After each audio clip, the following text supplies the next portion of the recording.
Hey guys, this is Perks, and you're watching Thorin's YouTube channel. So first of all, obviously, this episode, like most of the content on my channel, is brought to you in association with delicious gamer subs, my favourite energy formula. I've tried pretty much all of them on the bit market, the big names, especially a lot of the classic ones. Some of them are good. This is the best in my opinion. I think the flavour profiles are the most expansive, but also nuanced. They're not all just smashing you in the face with weird chemical flavours. They also tried to actually pick like pleasantly balanced flavours, I noticed, instead of going really extreme. They have a lot of different types of flavours. I like ones like cherry limesicle, guacamole game fight 9000, it's secretly strawberry and lime. I like some of the newer ones like what was it, Sakura Splash, which is a sour cherry. Yeah, there's a whole load out there that are awesome. I just tried one the other day that was called Acid Rain, which is like a sour peach ring flavour. It's quite unusual, not really usually a peach guy, but actually that flavour balance is very nice. It's going to be in my rotation. Obviously, as always, you can get 10% off everything on the GamerSup store with the code Thorin, THORIN, for 10% off everything. Flavours of GamerSups, caffeine-free GamerSups,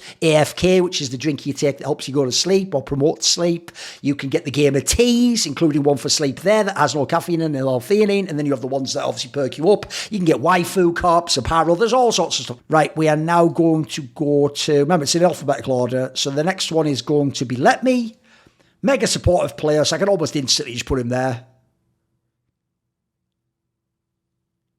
Mainly known for the Uzai Xiaohu team, so spoiler, if you're the third in the traditional carry roles on a team with Xiaohu and Uzai, and we're talking MVP Xiaohu, you're by definition the tertiary top laner / carry, and you absolutely know that your job is to get the shit kicked out of you in lane so Uzai can have all the resources and the draft attention. But I'll tell you what, this guy, like Coral one before him, understood the assignment. That's why this guy could have won the Golden Road. So at his job, I thought he did pretty well.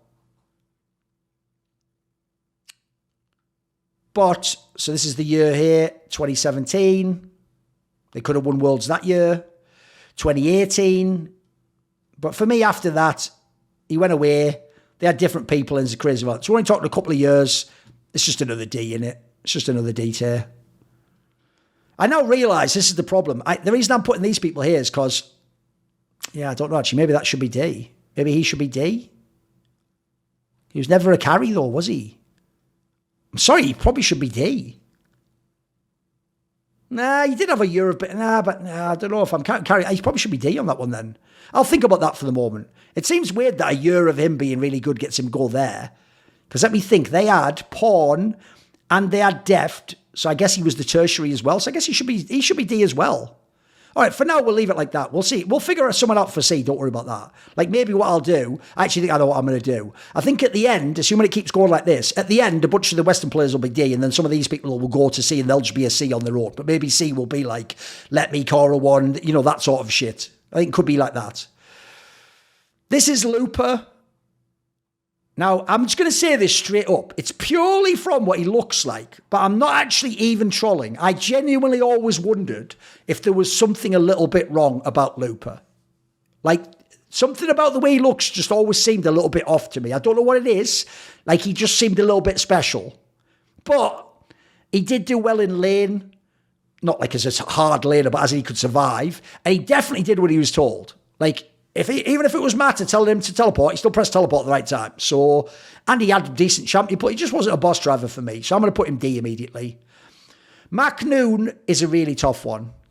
Also, if you don't know, Looper obviously played a few years later. He played in the LPL. He later with M5. He played with, it was M3 or whatever. He later played, obviously, in Echo Fox in the LCS.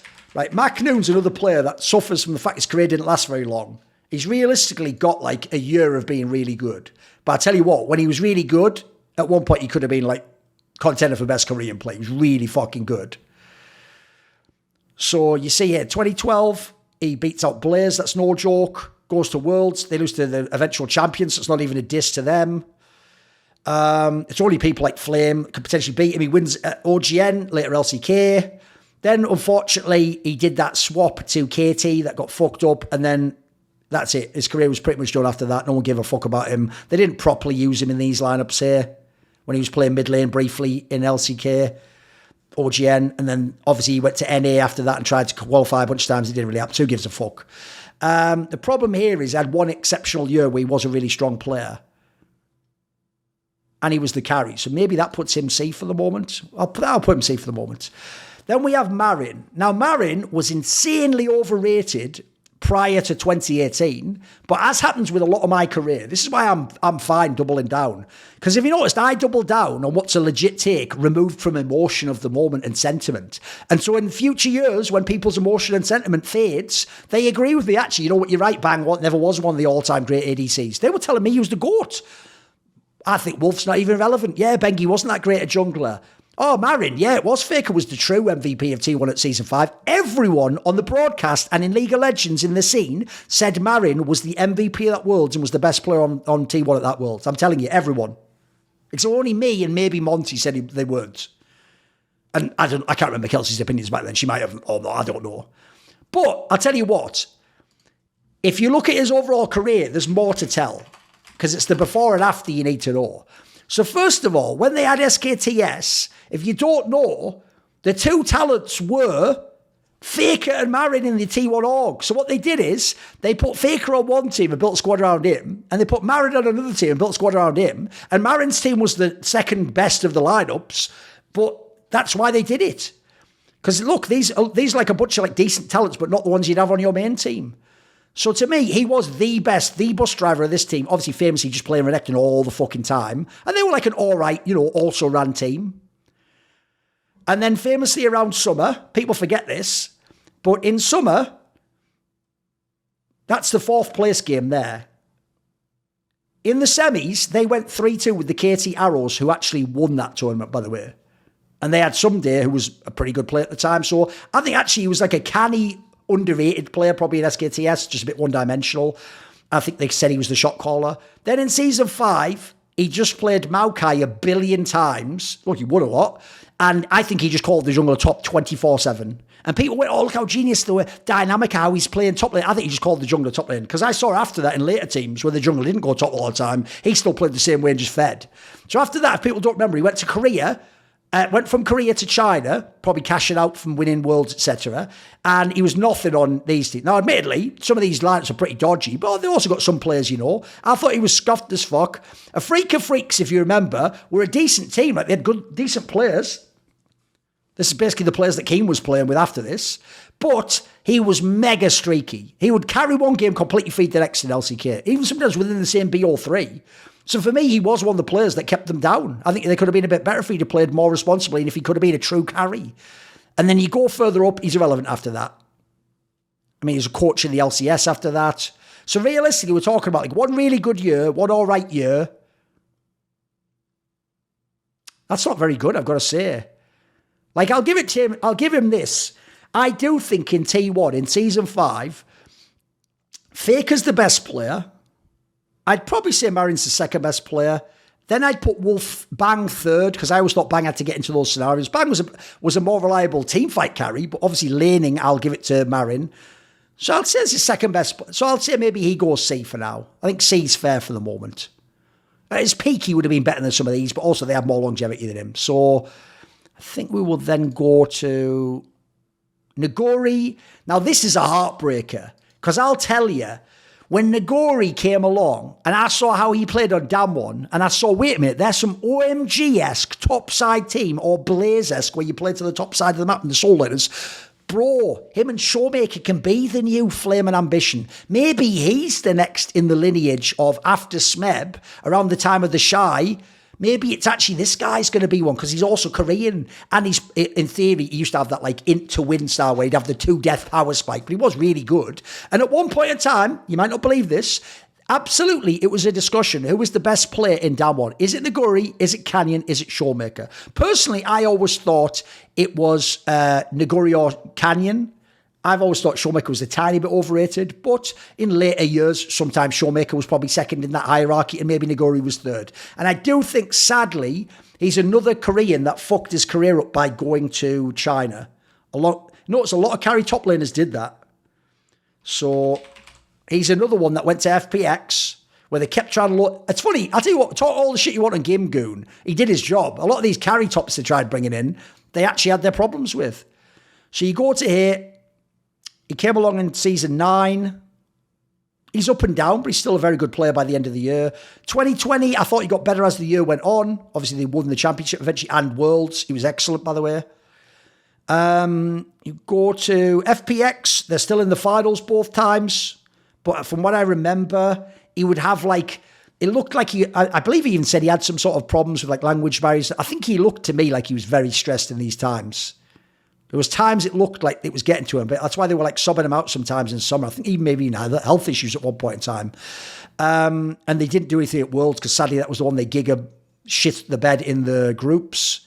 And then when he came back to Damwon, sadly they didn't even play him that much, which was a bit sad, but oh well. And when they didn't play him like the old Nuguri. They just consigned him like, you're just playing that chip, get the fuck out of my face. So I always thought they didn't really treat him that well. He still got to go to Worlds and come top 8. And they were playing what at the time was considered the best team in the world.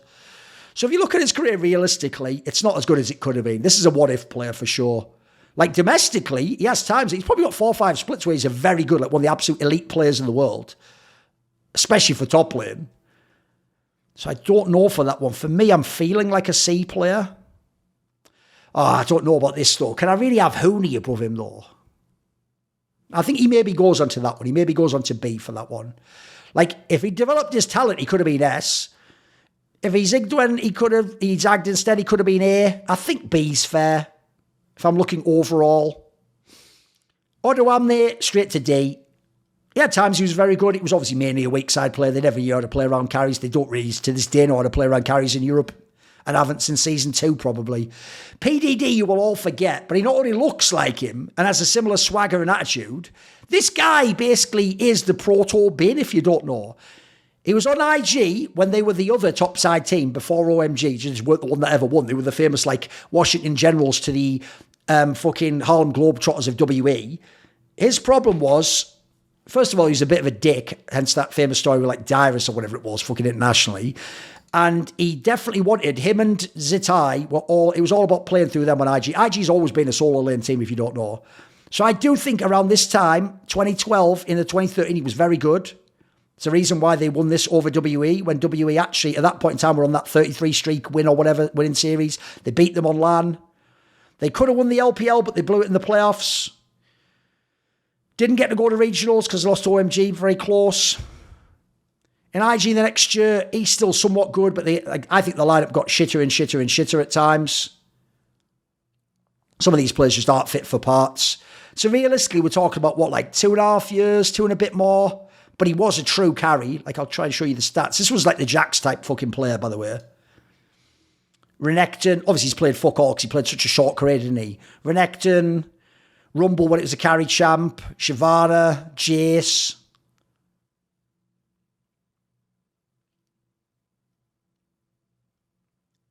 Rengar, fucking hell. I think I'm going to put him D. But I just thought he deserved to be on here because at one point he would have been like a top 5 top laner. Then we are going to go to Rascal, who most people will forget, but I always thought he was a very serviceable top laner. And he was good on KT. Like, he was relevant. He's definitely been on some All-Pro teams if we go and look. Does it have any All-Pro? Yeah, look, he's All-Pro second team 3 times.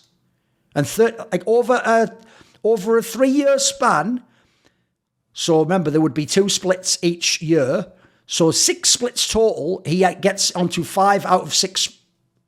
5 out of 6 splits, he was all pro. And it's not like he was playing on T1, mate. He was on KT Rollster. So if we go and look, he was on Genji, then KT Rollster when he did all that shit. So they're not the best rosters at this point in time. They're just like good playoff rosters. So I do think he's probably slightly underrated. Like, you go back, he's on the more dodgy King zone.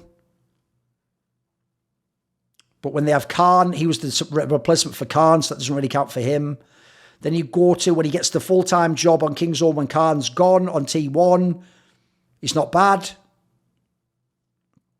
2020 was when he was getting those good placings on Gen G. They're making the finals, but they lose to T1 because they're not clutch. That was the DRX with Chovy and Deft, by the way. They won the regionals over T1, though. They went to Worlds and came top 8. Lost to G2. That was the one where Caps did all the going ham on Silas shit. Then they're back to being good in Summer again, but they just failed the finals. This time to DK. In spring, rather. Still legit team. In KT, he was even all right. Like I say, I think it was Summer they showed there. KT was like 5th, and I think he was 3rd team top laner. Or was it actually better than that? Let's have a quick look at that. It'll show it down here. He was 3rd team top laner.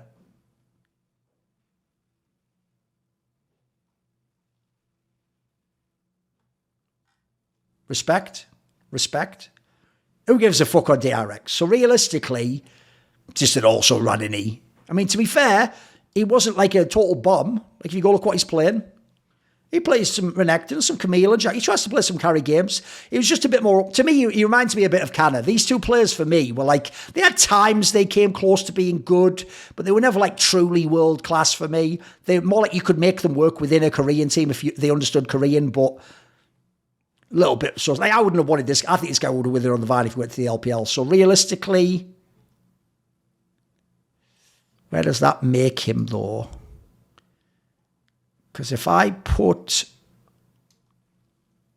Thorin, Flandrig going, Nuguri, MaRin, Breathe is all the way down there. QV.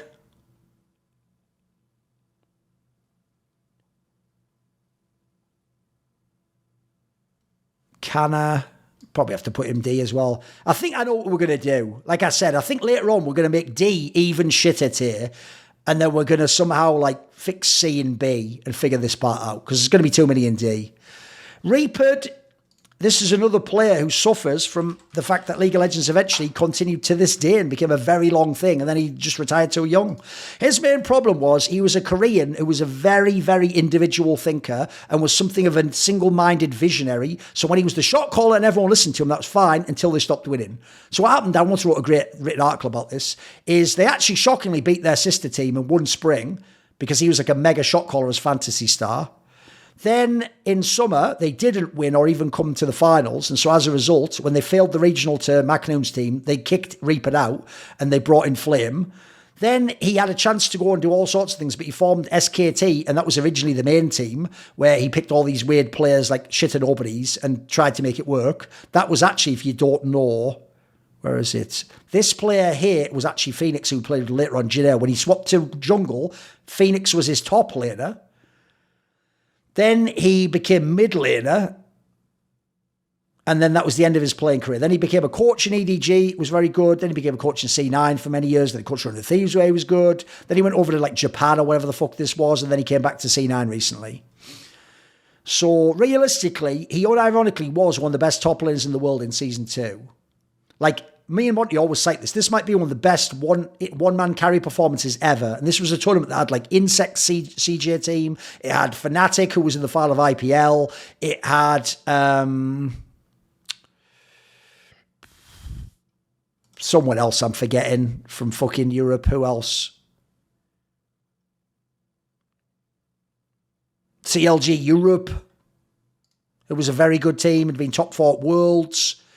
So I hold 2012 in very high regard, candidate for best top laner in the world. Season 13, it drops off already and then it's irrelevant afterwards. So realistically, unfortunately, I'm going to have to put him D. That's tough though, because he could have gone there like these people who were mega for 1 year. Because even though you might like Captain Jack, for me, their teams in Blaze were also about solo lanes. It was about Fantasy Star and fucking Ambition. Then it was about Flame and Ambition, etc., etc., etc. So for me, he was like a mega carry also. And he would like get a kill or push lane, push the tower, and then roam. And at the time, people just stayed in lane and tried to win lane. So I always thought he was just a genius. So for now, I'm putting him there. But again, we can fuck with this in a second. Right. Save is a criminally forgotten player because everyone hates on Najim White Shield. It's really sad. That team was second in spring. Then in summer, they went 5 games with KT Arrows, who won summer rather. And then they went to Worlds and got out of their group in first place. And then they just lost in the round of 8 to OMG. It was a very good team. OMG, by the way, was probably like the 4th best team of that World. So let's say they were the 5th best team at Worlds. but we're treating them like they're actual liquid dog shit. Because at the time, LPL had never beaten LCK in a best of 5 at Worlds. So that was mind-blowing. By the way, that's an all-time great team. OMG, it makes sense they did. SoaZ, if you don't know, I didn't think he was quite as good as Flame. But if Flame was the best, then SoaZ was number 2. I thought this guy was a stud.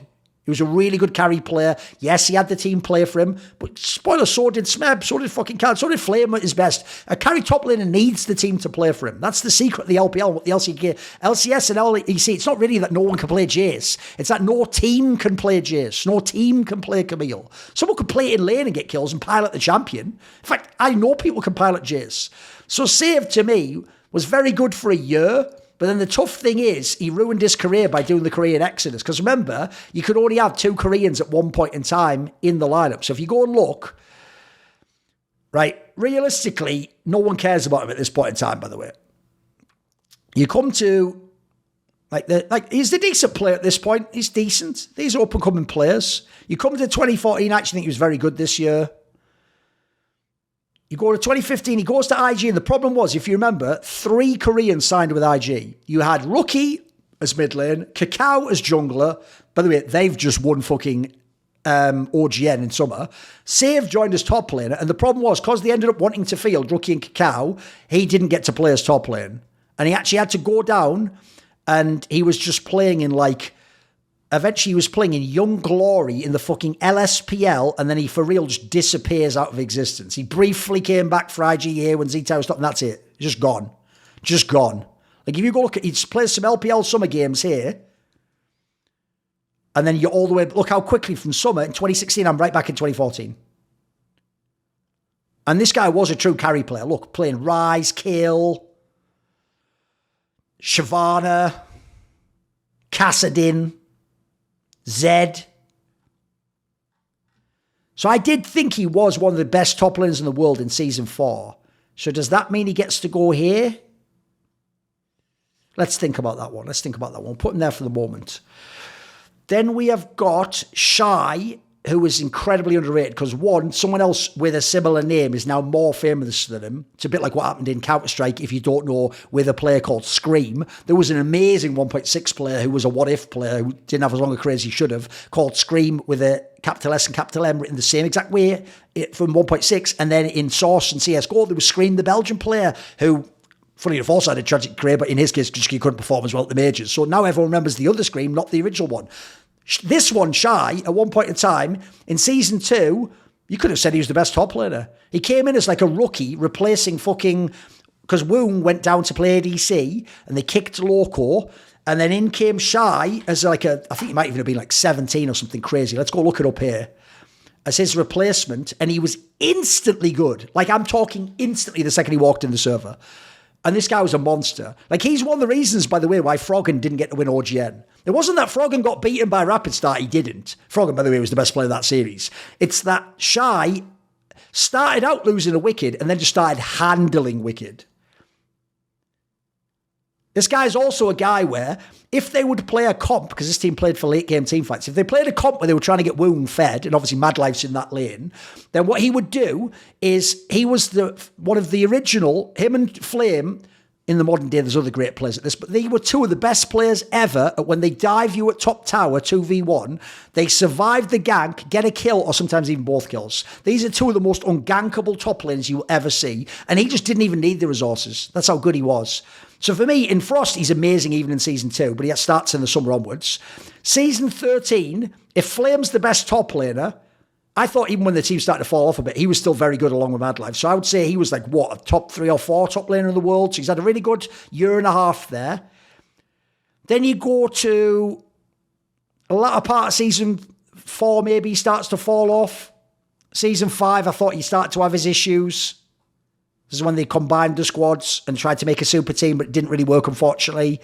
What they really should have done was what they originally said they were going to do. They said they were going to keep Shai top lane and have Flame swap to mid lane to play APs. That would have been straight fire, but sadly they didn't do it. And then after that, he was actually a liability. And then when he came back in Rocks, don't even go and watch for nostalgia reasons. There's nothing to see there, I'm afraid. So what we're talking about, a guy who had 2.5 years, is maybe 2 years as a truly world-class top laner. I think that deserves C tier, maybe. I could even potentially have put him in B. If you don't know as well, obviously could have won Worlds. Did win at OGN. Could have won another OGN. Lost this to the sister team with Flame when he was peaking.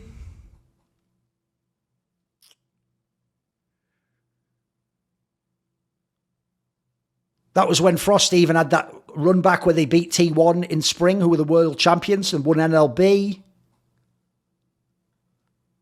I think I'm going to put him there for now. Because the other thing is as well, even though he had the skills to be a carry, he also sort of played like a weak side. It was more Flame. They let players the true carry. Like if I go show you his champions. By the way, he's a Mega Jace player, but we'll go and have a look. See, a load of Shen games, a load of Rumble games. He has his Jackson, he has the Maokai, Renekton, Shyvana. But you can see it's mainly about being supported. By the way, he's an amazing Shen player. So I think that's very fair for him to see. Then we are going to... It is my boy Smeb. Part of me still... There's days when I think he's the best top laner of all time. Then there's the days when I remember the peaks of Shai, though. And then there's the times I think, what if for Flame? And then I think of Bin now. But he's certainly up there. If someone said he's the best top laner of all time, I wouldn't have a problem with it. So I'm going to put him S tier immediately. But I'll go and show you why.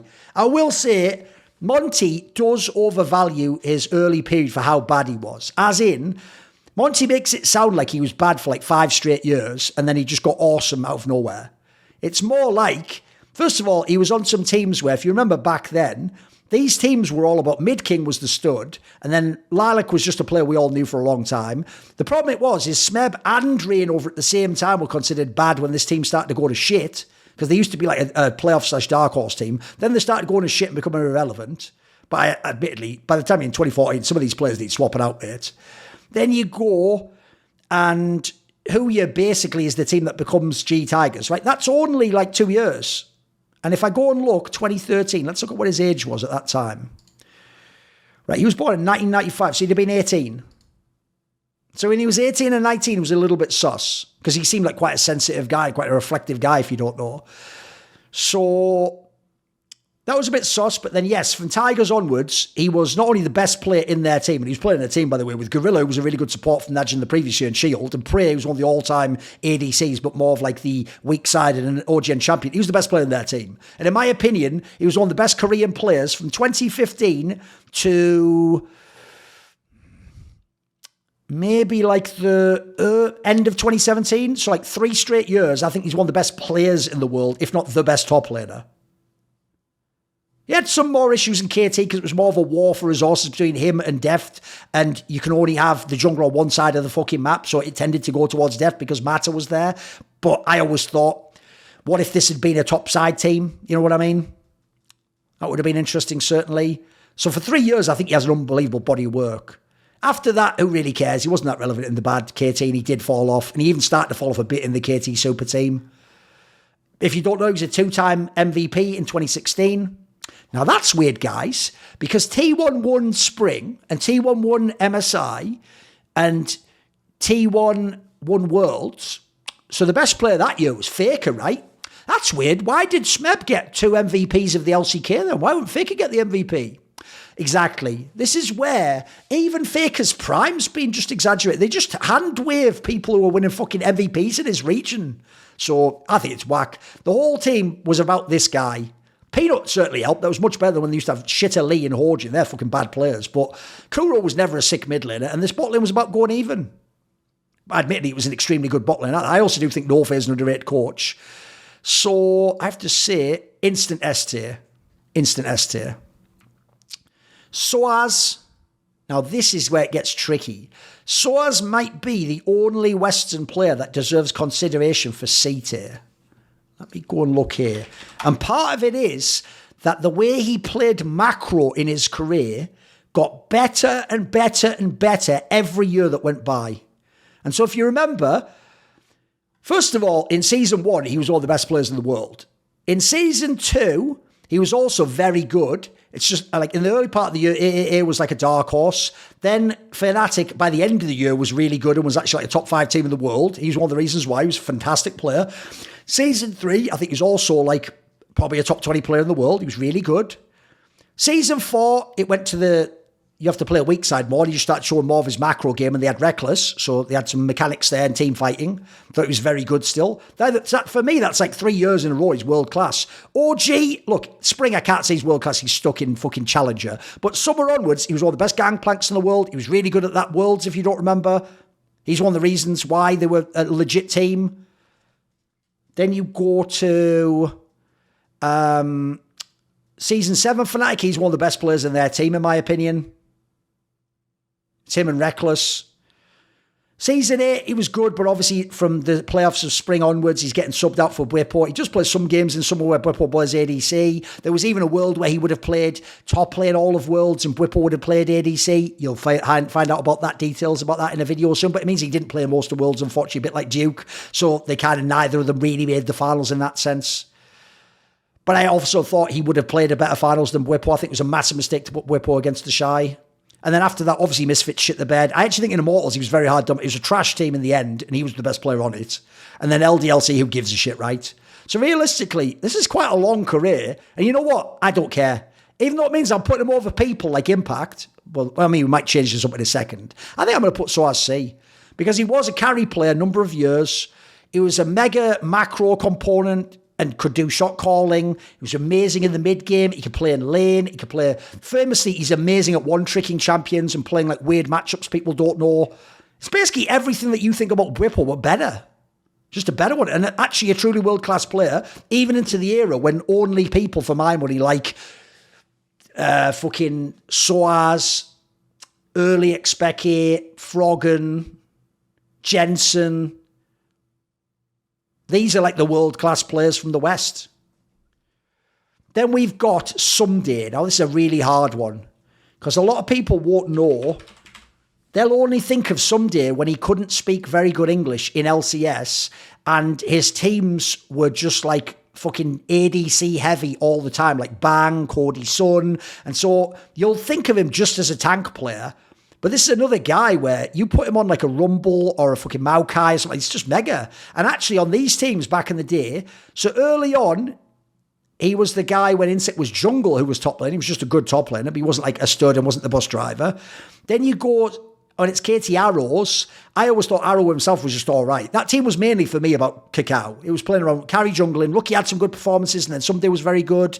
Then in Season 5, people don't know, I think he was actually the MVP of Summer. Let me just double check. Yes, Ssumday was actually the MVP of Summer, and they got to the final that time around. They lost to T1. They won the regional, went to Worlds and came top 8. They just played Coup, who was an extremely good team with Smeb. Otherwise, they could have been in the finals and come second. So it's probably an underrated year there. So realistically, I think he's had like a couple of decent years, one very good year. Then he came to Dignitas. I actually thought he was great the first year. Just Dignitas was a bit sus. 100 Thieves, he was pretty good that first year. And then it was diminishing returns. So I have to say, he's a very hard player to rank, because part of me feels like he didn't have the same heights as a carry player as like a Huni, but he definitely had, I think, more true longevity, and he was a more reliable baseline player. Let's go look at the whole career. A lot of Renekton games, a lot of Maokai games. Let's go look at these years though. 2014, he's playing the carries. 2015 when he's the MVP. Admittedly, he's playing some supportive champions here, but he's also playing some carries mixed in. He's playing some Fizz.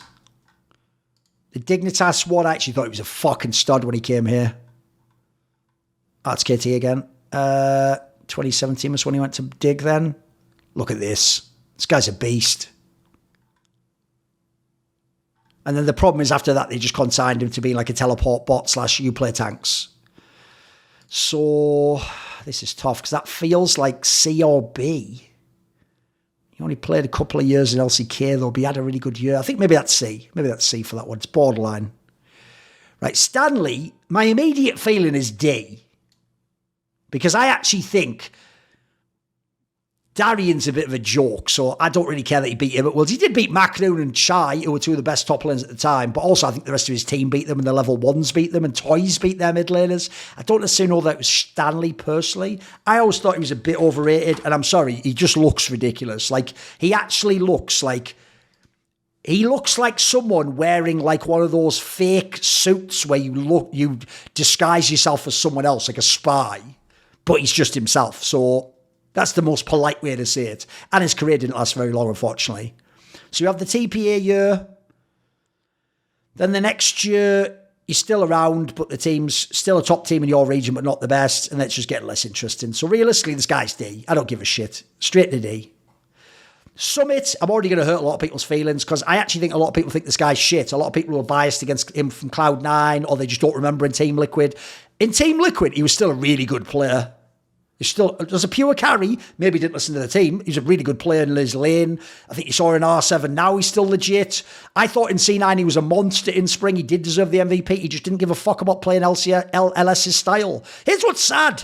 Why did this guy ever leave fucking LCK? He should have played his whole career in LCK and LPL.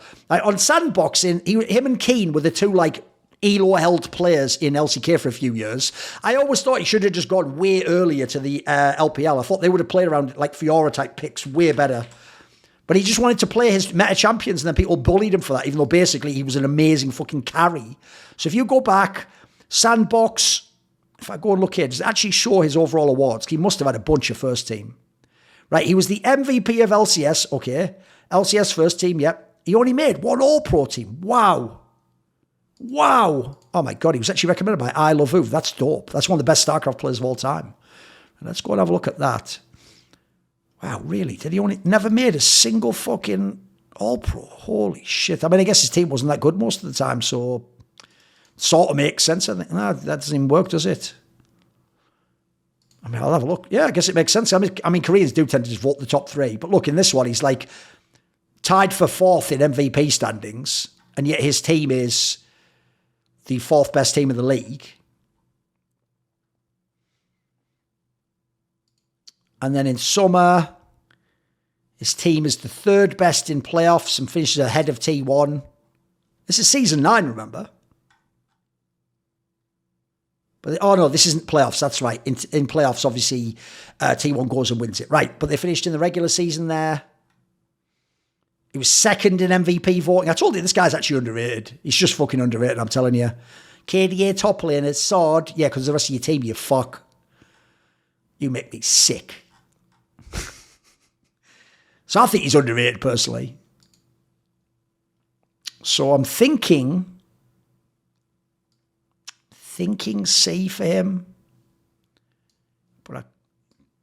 Because he has his flaws, but I think he had I think he had very good mechanics. I think he had a great carry mindset. I think he's a stud if you give him the resources. If he'd played longer and he had some more success, I maybe could have gone to B. Let me think of his career. Season 9.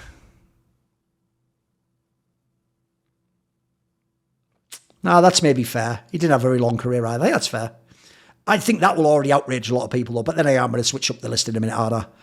Oh my God, this is a 2-hour list already. Right, I'm going to wrap this pretty quickly. TheShy, right, I'm thinking immediate S tier, since I wrote an article a few years ago where I put him as the best of all time. Because I do think his peak game, no one has ever matched. I think his peak game followed by Bin, followed by Flame, is probably the best you'll ever see from top lane. I mean, if you want classic games of this guy, I'm thinking of like season 9 spring, where he'll play like a Vladimir. It's supposed to be like potentially a weak side to farm up. And he's going like aggro early on in the early levels, trying to like 1v1 and outplay fucking dives and shit and then chase you through lane and kill it. He was doing the most unbelievable shit. Like, this guy has so many lyric and hysterics, fucking bonkers cast clips. But you can tell who didn't watch the LPL. So in season 7, he was in and out. Like, let me actually show you on that one. I'll have to show you that he didn't always play was part of the issue. Watch, we'll show you here. Let's see when he did and didn't play. Because this is one of the best features of this team rosters thing they used to do. It actually really helps you for when people were subbed out. So LPL Summer, this is when Rookie's already probably the best player in the world, in my opinion. You go to... I clicked it wrong. Oh, no, I just didn't do it right. Never mind. Why did I just close all that shit? Right, wait there. Wait there. We'll do that again.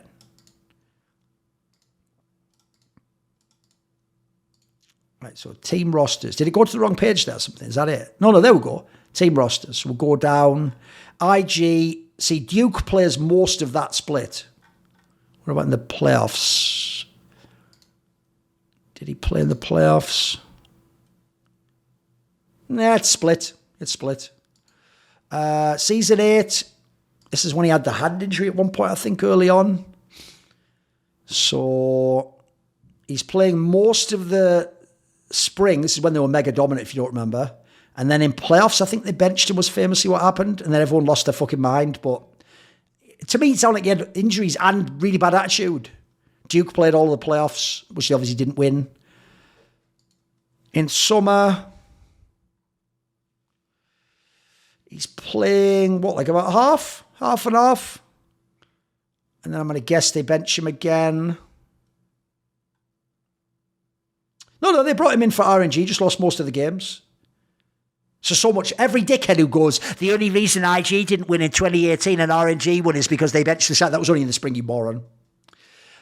In this one, which is obviously the one that they won, it's the only LPL split that IG actually won with this team. And then went to that MSI famously. Yes, he played the majority of the time, and I'm guessing the playoffs he must have done, surely. But it's always worth doing your due diligence. Yes, he played all the games in the playoffs. So, realistically, Season 7, he's not even played the full time, so that's sort of like a half year almost. Season 8, I'll give it to him. I thought he was still very good, but he's also getting benched like some of the time. So, Season 9, yes, that one he's very, very good in. He definitely had his issues late on, and I thought, even though he's really good at Worlds, he had some sus games around here, Wade, sometimes in. 2020, I think he was just into like a motherfucker. Weibo, I thought he was actually quite sus in this team. It wasn't until he just had a glow up around Worlds. He was mega at that Worlds until the final. Let's go look at what his like history of getting like all pros. I will say, when you play on a team with Rookie, you're not going to win MVP, because Rookie used to just win MVP all the time back then. So 5-time first team all pro, 2-time second team. So 7 splits this guy was a top 2 top lane in LPL according to them. That is pretty fucking crack. Yeah, this guy has to be. Look, his career is a little bit more scuffed than people think. And I can tell who didn't watch the LPL, but he is fucking unbelievable. I'll give him that. It's just it wasn't for as long as people think. That's why it's not clear cut. Like, I used peak a lot in my arguments to why he was the best of all time. Like, the only people who can really be the best of all time, by the way, really is these 4 and then Flame. I don't think anyone else can actually be in that conversation. Then we've got Wicked, spoiler straight to D. But you know what? I have to give him his credit. In Season 2, in the end of Season 1, he was a top player. Season 2, he's an extremely good player, one of the top 5 Western players and one of the best top lanes in the world. But obviously, his career was way too long. And even by Season 3, he was dropping off his champion was shit. And he was just, by then, an Aurelia merchant, wasn't he? Woong, obviously, if people don't know, was very good for like early on in Korea, but then by the time even you got to the summer, he's already switched to ADC, so I've got to put him there. But at one point in time, he's a very good player in Korea. Wonder might actually be the other Western I've realised I could put into C. I could actually put Wonder into C, I think, because if you think of Wonder's career, he also has the years where he's the carry when they're not the best, but they're still going to Worlds. People forget that. So I do think Wonder is underrated because, first of all, here's what's funny. When he first came into the LCS, what people will forget is this. On paper, the best player on his team was actually Sencox. A lot of us praised him, but it would be Sencox, then probably Wonder, then I don't know. I don't think anyone would have praised Cobby that much back then. So I'd say Sencox and Wonder were the main players. If you don't remember, immediately he's in a final in the G2 era, goes to Worlds first year. In Worlds, he had the group of death with like Samsung, Galaxy, finalist, RNG. What were they, like semi-finalist or something? No, they were quarter-finalists at this World. They had TSM when they were actually the team people thought could be top 5, so obviously he couldn't do anything there. He was the main carry here. He was mega. He was one of the reasons they got there. Season 7, Splice was a bit more sus. Season 8, G2 is when it was a top side team. He was very good. He was already a stud. At Worlds, he's part of the reason they got to the semis. Obviously, Perks is a bigger part, but he was very good himself. He was early on amazing in G2. Still very good in Season 9 overall. Season 10, it's a bit more sus, but still good. Season 11, I actually thought he wasn't like a massive... He wasn't the end of the world, but I clearly saw that he couldn't operate with Reckless. It just made him have to play shitter tanks all the time, which wasn't his game. I think in Fnatic, he was actually good. He just wasn't the best. And then even early on, he was legit. He wasn't that great when he came back, but he was okay. And then in Heretics, he was kind of whatever. So realistically, I'm talking about like 1.5 elite top laner. No, maybe we'll say 2.5 elite top laner. Couple of good years as an elite European. I think that's C.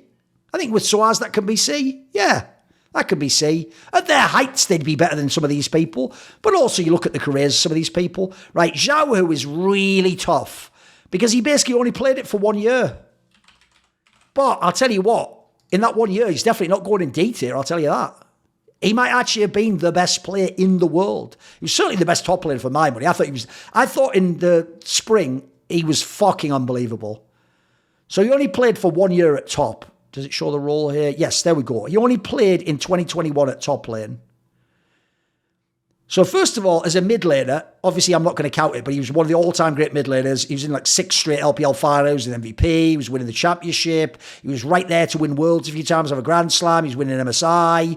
He obviously has won 3 MSI. Crucially, when he became a top laner, he swapped over and he was not only like a good lane player, a good carry player, a mega macro player, the shot caller, he was an MVP player too.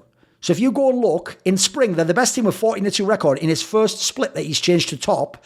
They win the split, and then they win MSI over fucking Damwon, who people were billing as like they're going to be the new dynasty over fucking T1 because they obviously were the reigning world champions.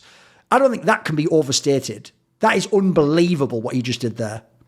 I'm just going to double check. Was he the MVP? No, Viper was the MVP here, but he was the all-pro top laner.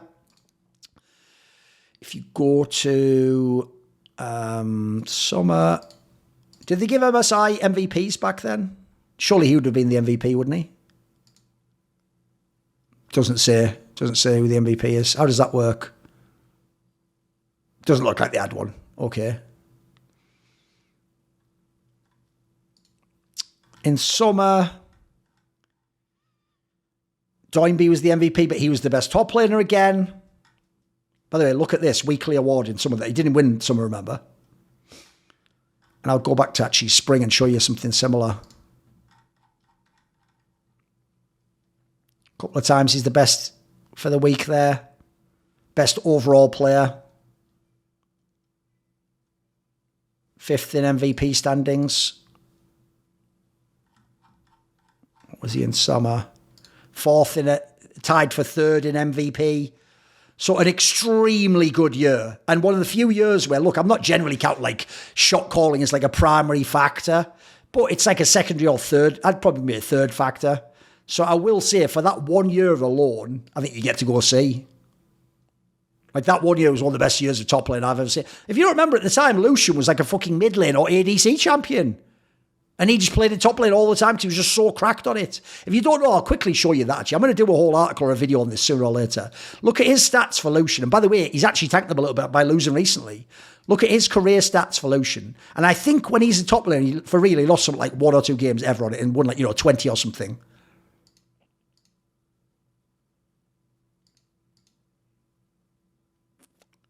He's still 28-7 on it now. But if you go to 2021, 7-0, 2-0, 1-0, 1-0, 1-0, 3-0, finally lost 1 game at Worlds on it. That year he lost 1 fucking top lane Lucian game out of like 1. He played 2 there. He played 2, 3, 5, 6, 7, 8, 10, 17, and he lost 1. He went 16-1 on Lucian that year. That's not even... Other people weren't even spamming it, guys. You can go and look at other top players who didn't even play that champion. So I think he easily deserves to be there. It shows how goated he is, by the way. Because this guy would be like S or A on a fucking mid lane or all-time players list. And for 1 year of top lane, he's on C tier for the fucking all-time list. Like, what a crazy-ass player. Zeus... Right, the question here is he S or is he A? Because there's a question to be asked here. There is a question to be asked here. Now, I will say, the sad thing is, if you believe the winner of Worlds should get player of the year in league, then he's a 2-time player of the year. But you didn't give it to him. You gave it to Faker because you don't care about reasons. What's fucked is saying, but he won Worlds. No, Faker wasn't the best player when they won Worlds. That is such a disingenuous argument. If you believe winning Worlds makes you the player of the year, then give it to the best player on T1. So I think this year that would be Zeus. Last year, you could have given that to Carrier. I think it would be totally reasonable. I think it's crazy. I mean, I think Carrier gapped everyone on the fucking range supports. Zeus was the best one this year. I mean, by the way, if he didn't play and any other player played against Bin, I think BLG would probably sweep that fucking final. So I do think this is a mega player. Obviously, his problem is early on, he was chalky internationally, and now he got over it. So if I go back to here, obviously that was the split they were undefeated. He was good then. MSI, I do think he blew it against Bin. In summer, he got Thorin. He went to Worlds and got King-end. See, this is so, but he's still very, very good. He's still a very, very good player. In 2023, I think he was excellent, but he got Thorin. Thorin again. At Worlds, he was great. He was way better than TheShy. He was better than 369. He was better than Zika. He had a fabulous fucking run at that Worlds. He was fine overall. He just had he had like, 1.5 really bad games in the finals in spring. MSI was a bit irrelevant, I'll give you that. EWC was just okay. It was more about Order and Faker there. In summer, I think they all did fairly whack in that one. They got there anyway at Worlds. I thought he was really good. So realistically, what am I talking about? Domestically, we're talking about a solid 3 straight years of being really good. Sometimes not always winning the finals. Internationally, very good to get to finals. Sometimes blowing it in the finals a few times, but then later on being a carry. So I feel like that's S tier. That's S tier. That's S tier. Right, now we've already got a couple left. Zika is another player who got a little bit overrated, actually because of LPL playoffs. Here's the thing. People will watch sometimes the final or the semis of LPL summer, and then they pretend they watched LPL. So this guy, in the same way as Wayward would have the glopes in spring and then be shit by the end by the regional, and they'd go, he's actually good, I've heard, but he just wasn't. This guy would be a bit whatever, but he'd have glopes towards the summer playoffs and sometimes into Worlds. So for me, he's whatever earlier in his career.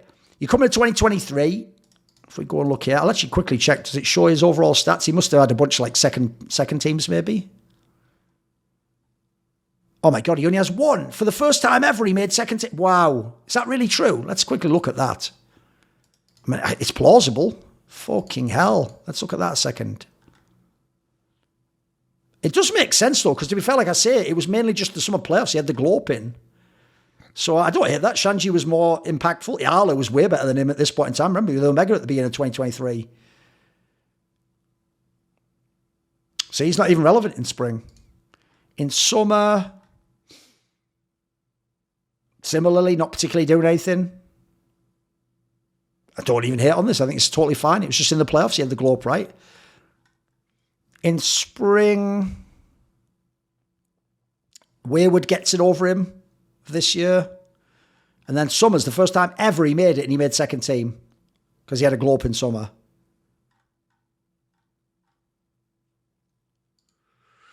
I mean, look, just the playoffs alone doesn't get it done, does it? So I'm sorry. His peak's very nice, but I feel like I have to put him D. The ceiling's very nice, but the longevity isn't there. The body of work isn't there. Right, this is Zoom, and this is a really hard one because domestically for 2 years, he was a pretty good player.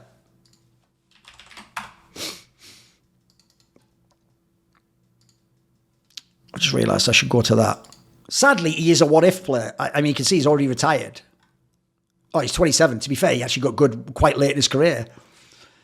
He was a champion of the LPL and he won split, made first team All-Pro, but back in 2018. So if we go to that a second, that seems inexplicable in itself, but he also was someone where I thought eye test-wise he was good, but he just didn't get the plaudits for his regular seasons. Let's go and look. So in this one with JDG, when they first got going, that's the one where he's getting there. Okay.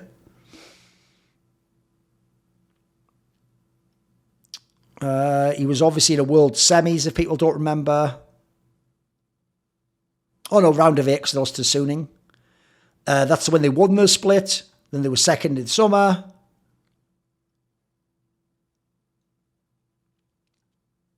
That's just D, isn't it? Isn't that just a D tier?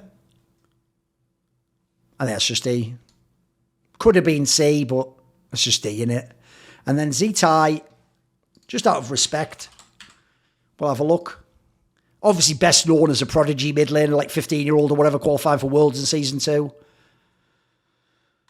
So, sadly, it doesn't list that. As you can see, did play a long time, but he admittedly also played mid for a few years. So if I go to this guy's career, on IG he's a stud mid laner. Then he swaps to top lane for Season 5, because they couldn't use save, if you remember. He actually was doing decently, but he was more of the hybrid top. He wasn't like a true carry for me. He just had certain champions he could do it on. Season 6, he actually could be kind of canny on when...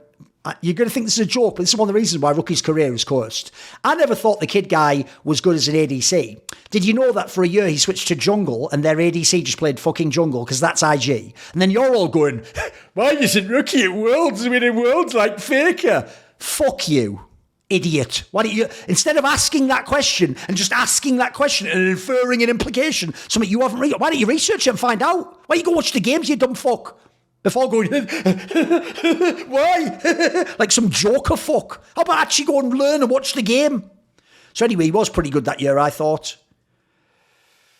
Then like I told you, he came back a few years later, 2018. But this is where he's playing top lane.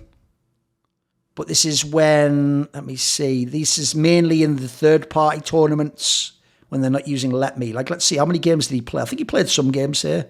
So we'll have a look. But I think it's just the odd game. We'll go to both of these.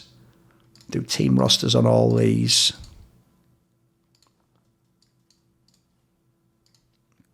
So spring. So he's just playing some games. And then the playoffs, I'm guessing they don't play him at all. He just plays the odd game.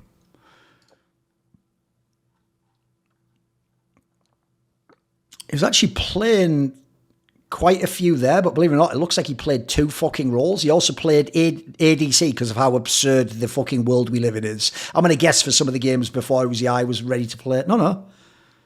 I mean, my God, who even fucking knows anymore? Who knows? Who the fuck knows? But yeah, he's played some of those games. In the summer, did he play any of these? Surely he didn't play in the summer playoffs. He played 1 game. So that's just detail. Let's just go there, mate. Right, now the question is, am I moving people up and down? Because you know what? I don't hate this list as is, actually. Now that I finally got there, obviously most of them were just put in for the sake of being eliminated, so D seems quite appropriate to eliminate them. Like, let's look. We'll start at the top and see what doesn't make sense. Right? These are the GOATs. These are your 5 candidates for the best top laner ever. Because longevity means you can't really put my boy Flame in, can you? He doesn't have the resume for it in terms of team success.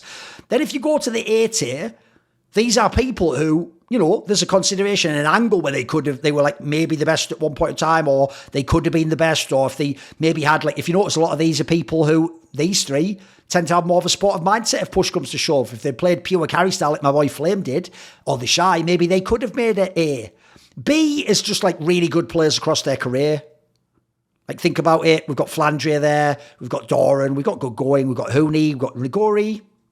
You could maybe say, maybe I'm being generous to Huni and he should go to C, but a lot of people in C just played 1 really great year. Mac Noon, it's a brief period, but he was contender for best in the world and the whole team played around him. MaRin one's more questionable, I guess. Reapered was just exceptional for like a year and a bit. Not that long. Admittedly, that could maybe go down. But some of these people only have longevity over him's the problem. Save, I thought, was great for that year. I actually sort of like this list as is. They say no man is an island. We all need people who've got our back. And supporting me and the content on my channel are the following people: Matt Pugnatio Rajcula, The Concept, Animosity, Banediesel, Ben Glass, Jason, Jensen Goh, Tosh, Toucan, and you know it. Always a special thanks goes up to my main man, Jerky's Minion. Do you want to ask a question for my video AMA? Do you want to take part in one of those lengthy discussions where I talk about whatever topics are on your mind? Do you want teasers, find out who the upcoming guests are, or maybe even to suggest a guest or a topic for my content? If any of those perks or others catch your fancy, well, put your money where your mouth is and join the Skrilluminati today, where? In the Patreon link in the description box below.